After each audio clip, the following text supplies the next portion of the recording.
जो लोग कहते हैं आपके ठाकुर जी ने इतने सारे ब्याह किए, अरे लीला मत देखो, उसके रहस्य को समझो। भगवान ने एक भी कन्या से ब्याह नहीं किया। तो 16,108 कौन है फिर? ठाकुर जी की ही सृष्टि है पूरी। अब सुनते जाना, ठाकुर जी की अष्टपटरानियां ये कौन है? पूरी पृथ्वी को बंधुओं, हम लोगों को 9 प्रकृति जीवित रखती हैं। 4 प्रकृति हमारे भीतर है और 5 प्रकृति हमारे बाहर है। बाहर की 5 प्रकृति लगभग लोग जानते होंगे, जल, अग्नि, वायु, आकाश। इनको क्या कहते हैं? पंच तत्व। तो हमारे हिंदू वैदिक सनातन धर्म में मानव को जलाया क्यों जाता है? मृत्यु के बाद शव को जलाते क्यों है?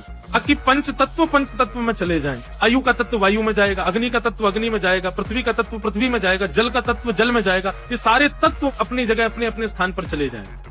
इसलिए हमारे अग्नि संस्कार होता है। भगवान की प्रथम 5 पत्नी जो है ये पंच तत्व है, पृथ्वी, अग्नि, जल, वायु, आकाश। एक एक का तत्व भी गिनाने बैठूं तो बहुत लंबी कथा हो, लेकिन फिर यमुना जी जल तत्व, कुमणी जी अग्नि तत्व, सत्यभामा पृथ्वी तत्व। सत्यभामा पृथ्वी का अवतार है। इसका प्रमाण आता है जब भौमासुर को मारने के लिए गए तो भौमासुर भूमि का बेटा था। इसको जब जन्म दिया तो भूमि ने भगवान से कहा कि मेरे पुत्र को कभी मत मारना। भगवान बोले जब तक तुम नहीं कहोगे तब तक नहीं मारेंगे। तब भगवान ने भूमि को ही सत्यभामा बना करके अपनी पत्नी बनाया। और जब भगवान भौमासुर को मारने गए तब सत्यभामा ही चिल्ला करके कहती, ठाकुर जी इसको मार दो। भगवान बोले अब तुम्हारी आज्ञा हो गई, अब मरेगा ये। तो पंच तत्व पृथ्वी, अग्नि, जल, वायु, आकाश, ये भगवान की 5 पटरानियां।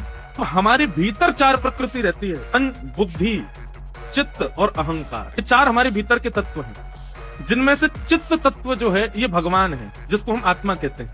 चित्त तत्व को अलग करो, बचे 3 तत्व, मन, बुद्धि और अहंकार। तो बाहर के 5 तत्व, भीतर के 3 तत्व कितने हो गए? ये भगवान की अष्टपटरानी।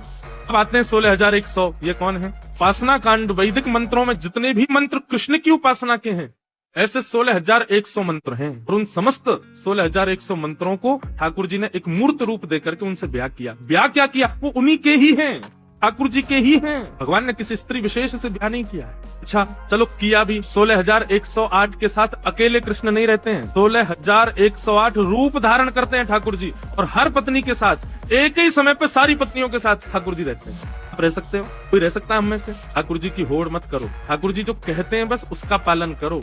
ठाकुर जी जो करते हैं वो करने पर जाओगे तो नहीं कर पाओगे।